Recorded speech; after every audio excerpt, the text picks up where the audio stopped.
A menudo, cuando oímos hablar de la Rusia contemporánea y sus orígenes, solemos pensar en Moscú, personas como Gorbachov y la caída de la Unión Soviética en 1991. Sin embargo, existen escenarios menos visibles e ignorados donde se produjeron acontecimientos de suma relevancia para la Rusia de hoy en día. Uno de esos escenarios es, sin lugar a duda, Chechenia. A finales del siglo XX, esta pequeña región del Cáucaso, que es poco más de la mitad del tamaño de Cataluña, fue el epicentro de dos conflictos armados de extrema violencia.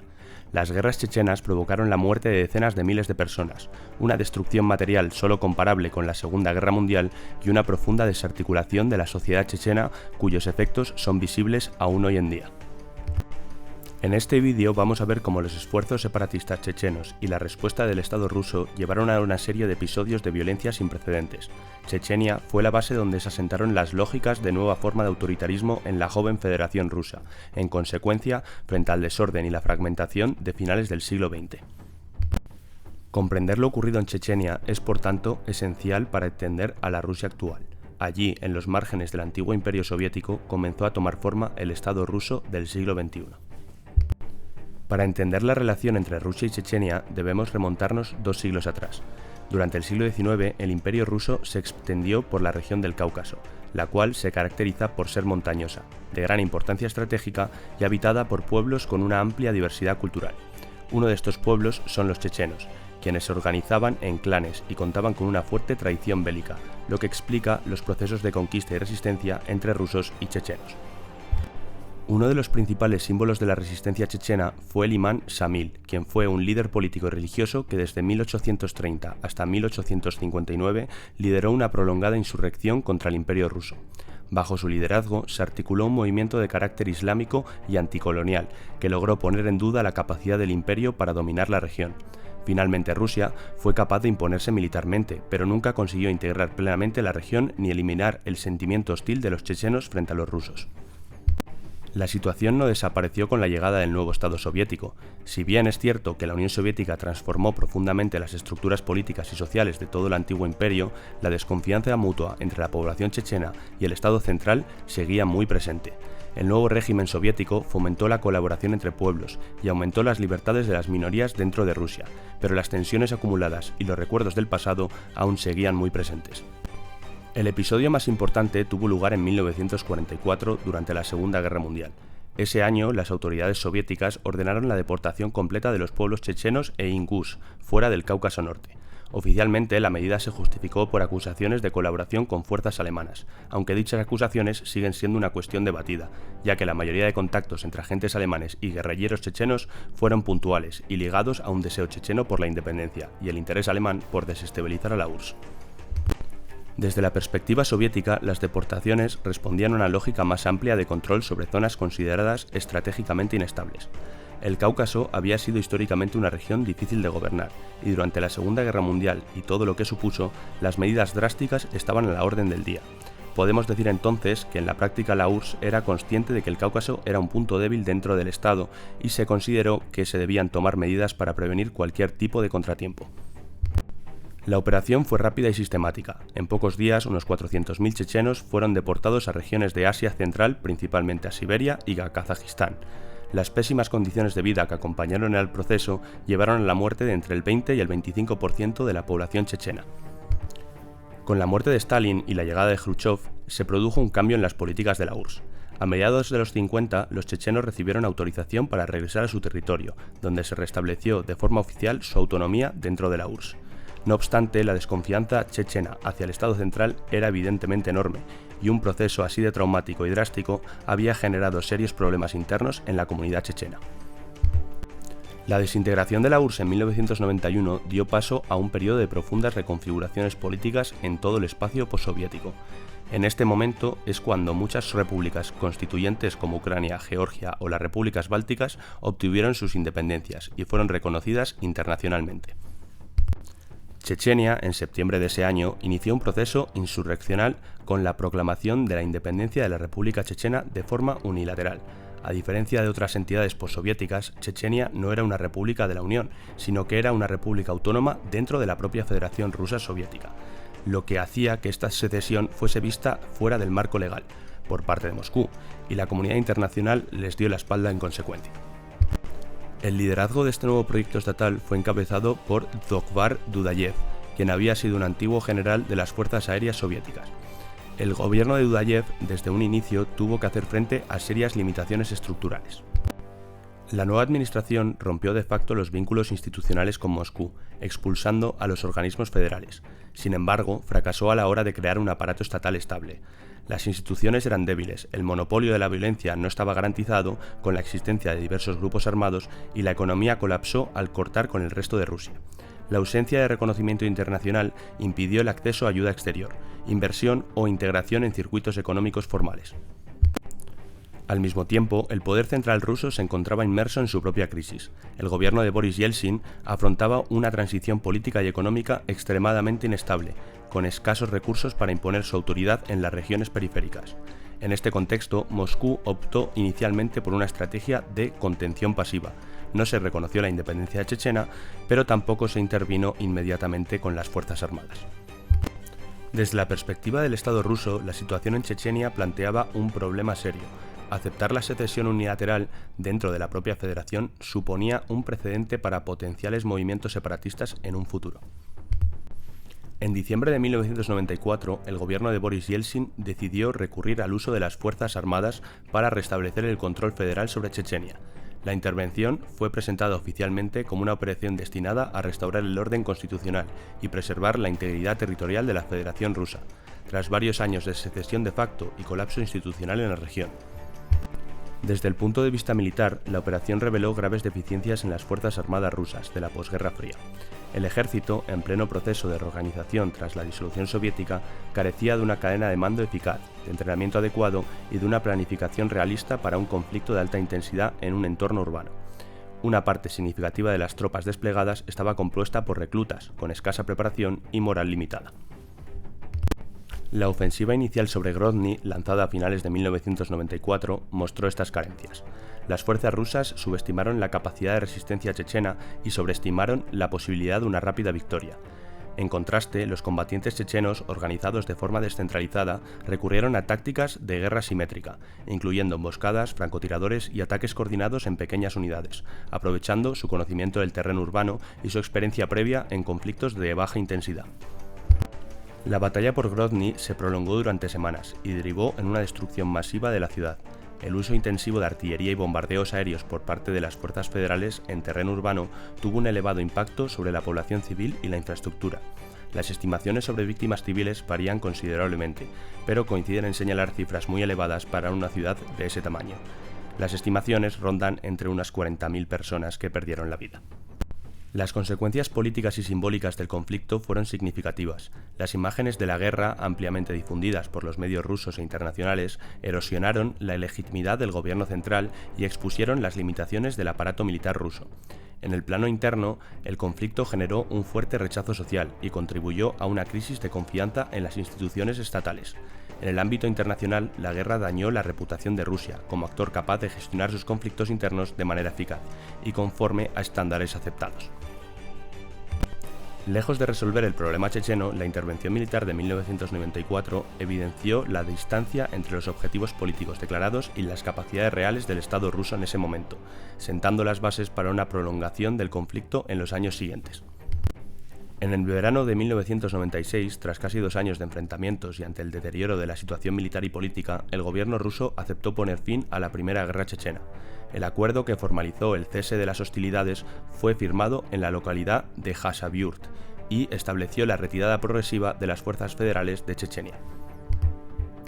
Los llamados acuerdos de Khazavjurt lograron detener el conflicto armado, pero evitaron deliberadamente resolver la cuestión central del estatus político de Chechenia. La decisión sobre su relación jurídica con la Federación Rusa fue pospuesta, dejando la región en una situación de ambigüedad legal. Desde el punto de vista formal, Chechenia no fue reconocida como un estado independiente. En la práctica, Moscú perdió la capacidad de ejercer autoridad efectiva sobre el territorio. El conflicto había dejado una devastación profunda. Gran parte de las infraestructuras básicas, redes de transporte, energía, vivienda y servicios públicos quedaron gravemente dañadas o destruidas del todo. La economía regional colapsó, desconectada tanto de los circuitos rusos como de los internacionales y sin acceso a fuentes estables de financiación. En el plano institucional, el vacío de poder fue evidente. Las estructuras administrativas eran débiles o inexistentes, las fuerzas de seguridad carecían de cohesión y recursos, y el sistema judicial apenas funcionaba. El gobierno checheno surgió tras la retirada rusa, no logró consolidar un monopolio efectivo de la violencia ni imponer un marco legal uniforme en todo el territorio. Esta combinación de indefinición política, destrucción material y fragilidad de las instituciones dio lugar a una situación que algunos analistas han descrito como una independencia de facto sin capacidad estatal. Aunque la guerra había terminado formalmente, las condiciones creadas tras 1996 sentaron las bases para una creciente inestabilidad interna y para la reanudación del conflicto en los años posteriores. En enero de 1997, Aslan Maskhadov fue elegido presidente de Chechenia en unas elecciones consideradas, en términos generales, competitivas y con participación significativa. Maskhadov, antiguo jefe militar durante la guerra, representaba el sector más pragmático del liderazgo checheno. Su objetivo declarado era estabilizar el territorio, construir instituciones estables, funcionales y evitar una nueva confrontación armada con la Federación Rusa. Sin embargo, el contexto en el que asumió el poder era extremadamente adverso. Chechenia emergía de la guerra con una infraestructura destruida, una economía colapsada y una sociedad fuertemente militarizada.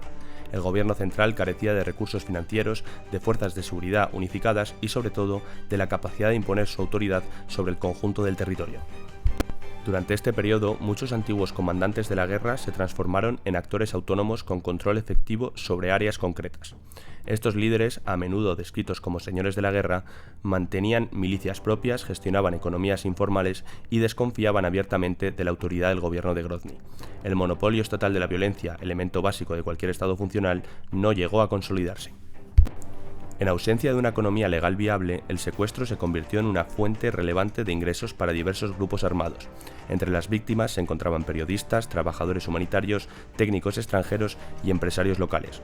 Esta práctica tuvo un impacto directo sobre la población civil, generando un clima generalizado de inseguridad y erosionando aún más la legitimidad del gobierno central, incapaz de garantizar protección básica. Ante la falta de instrumentos coercitivos y financieros, Maskhadov intentó reforzar su autoridad mediante la concesión en el ámbito religioso, incorporando elementos de la ley islámica al marco legal, con la intención de unificar a una sociedad fuertemente fragmentada. Esta estrategia, sin embargo, tuvo efectos limitados y abrió espacios de influencia a actores más radicales. Para finales de la década, combatientes extranjeros y predicadores vinculados a corrientes salafistas y yihadistas comenzaron a adquirir visibilidad en Chechenia y en regiones vecinas del Cáucaso Norte. Estas ideologías eran en gran medida ajenas a la tradición islámica local, históricamente vinculada al sufismo, pero encontraron terreno fértil en un entorno marcado por la guerra, la descomposición institucional y la ausencia de alternativas económicas. La proyección de esta radicalización trascendió el ámbito checheno. En los años siguientes, Rusia fue escenario de varios atentados terroristas atribuidos a militantes vinculados al conflicto del Cáucaso Norte. Entre los más relevantes se encuentran la toma de rehenes en el Teatro Dubrovka de Moscú en 2002, en la que un comando armado retuvo a cientos de personas durante una representación teatral, y el asalto de la escuela de Besan en 2004, que culminó con la muerte de más de 300 personas, en su mayoría niños. Aunque estos ataques se produjeron después del periodo inmediatamente posterior a la Primera Guerra, influyeron decisivamente en la percepción pública del conflicto. Como resultado, Chechenia dejó de ser percibida como un movimiento nacionalista y pasó a asociarse crecientemente con el extremismo violento y al terrorismo transnacional. Esta transformación del marco interpretativo fue clave en el discurso político ruso. Desde la perspectiva de Moscú, el colapso interno de Chechenia y la vinculación del conflicto con el terrorismo proporcionó una base argumental sólida para justificar una nueva intervención. La cuestión dejó de presentarse como un problema de secesión y pasó a definirse como una amenaza directa a la seguridad del Estado ruso. En 1999, Vladimir Putin pasó de ser una figura parcialmente desconocida a convertirse en el centro del poder político ruso en un lapso de pocos meses. Nombrado primer ministro por Boris Yeltsin en agosto de ese año, Putin heredó un estado debilitado, una economía frágil y una profunda crisis de seguridad. En ese contexto, el conflicto checheno desempeñó un papel decisivo en su rápida consolidación política. Ese mismo año, grupos insurgentes procedentes de Chechenia lanzaron una incursión armada en la vecina República de Dagestán, con el objetivo declarado de extender un proyecto islamista regional. Poco después, una serie de atentados con explosivos en edificios residenciales en Moscú y otras ciudades rusas causó la muerte de cerca de 300 civiles. Aunque la autoría de estos atentados sigue siendo objeto de debate académico y político, el impacto psicológico y político fue inmediato. Putin construyó su imagen pública sobre una respuesta inequívoca a esta crisis. Su discurso se centró en la restauración del orden, la defensa del Estado y la eliminación física de los enemigos internos. Esta postura contrastó con la percepción de debilidad asociada al gobierno de Yeltsin tras la Primera Guerra Chechena y encontró un amplio respaldo de la opinión pública rusa. La guerra se convirtió así en el principal vehículo de legitimación de su liderazgo. A finales de septiembre de 1999, Rusia inició una operación militar de gran envergadura. La campaña comenzó con bombardeos aéreos y de artillería intensivos sobre Chechenia, seguidos de un avance terrestre gradual desde el norte. A diferencia de la guerra en 1994, el ejército ruso evitó un asalto directo inmediato a Grozny. En su lugar, optó por cercar progresivamente las principales ciudades, aislar a las fuerzas insurgentes y destruir su capacidad logística. Esta estrategia permitió reducir las bajas propias y limitar la capacidad de maniobra del adversario. El punto decisivo de esta fase fue la toma de Grozny, que culminó en febrero del año 2000, tras semanas de combates intensos. Con la caída de la capital y de otros núcleos urbanos clave, los insurgentes perdieron el control de los principales centros poblacionales. Desde el punto de vista militar, esta etapa marcó el final de la guerra convencional. Tras la pérdida de las ciudades, los grupos insurgentes se replegaron hacia zonas rurales y montañosas del sur de Chechenia, adoptando tácticas de guerrilla. Aunque el conflicto continuó, el control territorial pasó progresivamente a manos rusas. En este contexto, Moscú introdujo un cambio estratégico clave: la búsqueda de un liderazgo checheno dispuesto a colaborar con el poder federal. La figura central de esta transición fue Ahmad Kadyrov, antiguo mufti de Chechenia, que había roto con la insurgencia debido a su oposición a la creciente influencia del islamismo radical. En junio del año 2000, Kadyrov fue nombrado jefe de la administración chechena provisional. Su función principal fue facilitar la pacificación del territorio mediante la transferencia progresiva de responsabilidades de seguridad a las fuerzas chechenas leales, con respaldo político y financiero del Kremlin. En 2003 se aprobó una nueva constitución chechena, que confirmaba la integración de la república dentro de la Federación Rusa. Este paso permitió dotar de una base legal al nuevo orden político. En 2004, Ahmad Kadyrov fue elegido presidente de Chechenia en un proceso electoral celebrado bajo control ruso. Sin embargo, su mandato fue breve. En mayo de 2004, Kadyrov murió en un atentado, en un acto público en Grozny. Su asesinato evidenció que, aunque el control territorial había mejorado, la insurgencia aún conservaba capacidad operativa. Tras la muerte de Ahmad Kadyrov, su hijo, Razman Kadyrov, emergió como el principal actor político y de seguridad en Chechenia. Aunque no asumió formalmente la presidencia hasta 2007, ejerció el poder de facto desde 2004 como jefe de las fuerzas de seguridad locales. Bajo este nuevo liderazgo, la lucha contra la insurgencia se intensificó mediante operaciones dirigidas, eliminación del liderazgo insurgente y un control cada vez más estrecho del territorio. Paralelamente, Moscú redujo progresivamente la presencia directa de tropas federales, delegando la seguridad en las fuerzas chechenas leales. La insurgencia fue perdiendo cohesión y capacidad operativa a lo largo de la segunda mitad de la década. En abril de 2009, el gobierno ruso declaró oficialmente el fin de la operación antiterrorista en Chechenia, lo que marcó el cese formal del conflicto armado a gran escala. Las consecuencias del conflicto checheno se extienden más allá del ámbito regional y resultan relevantes para comprender la evolución política de la Federación Rusa en las décadas posteriores. En la actualidad, Chechenia presenta una combinación de estabilidad en términos de seguridad, una amplia reconstrucción material y un sistema político altamente centralizado y coercitivo. Desde mediados de la década de los 2000, la República ha experimentado una notable reducción de la violencia armada. Las principales ciudades han sido reconstruidas con financiación federal y el Estado ruso ha restablecido infraestructuras básicas y servicios públicos. Al mismo tiempo, este proceso ha sido acompañado de una fuerte concentración de poder armado en Razman Kadyrov, cuya autoridad se apoya en la relación directa y personal con el Kremlin. El modelo de gobierno instaurado en Chechenia se caracteriza por una autonomía interna significativa, a cambio de una lealtad política absoluta al poder central. Las instituciones formales existen, pero el ejercicio efectivo del poder se articula en torno a redes personales, fuerzas de seguridad locales y mecanismos informales de control. La disidencia política, el activismo independiente y el pluralismo mediático están severamente limitados. Desde la perspectiva del Estado ruso, la gestión del conflicto checheno tuvo implicaciones más amplias. El Cáucaso Norte funcionó como un espacio de experimentación para políticas de seguridad y control que posteriormente se consolidaron a nivel federal. Entre ellas destacan el fortalecimiento del control sobre los medios de comunicación, la restricción del espacio político opositor y la centralización del poder ejecutivo.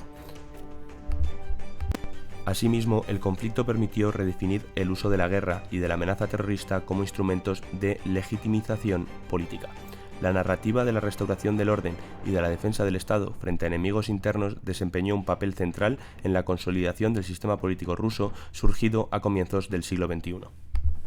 En este sentido, Chechenia no solo fue un escenario de guerra, sino también un caso decisivo en la transformación de las relaciones entre poder, seguridad y sociedad en Rusia. Los mecanismos desarrollados para pacificar y controlar la región anticiparon dinámicas que posteriormente se generalizaron en el conjunto del Estado ruso. Muchas gracias por ver esta historia de mierda.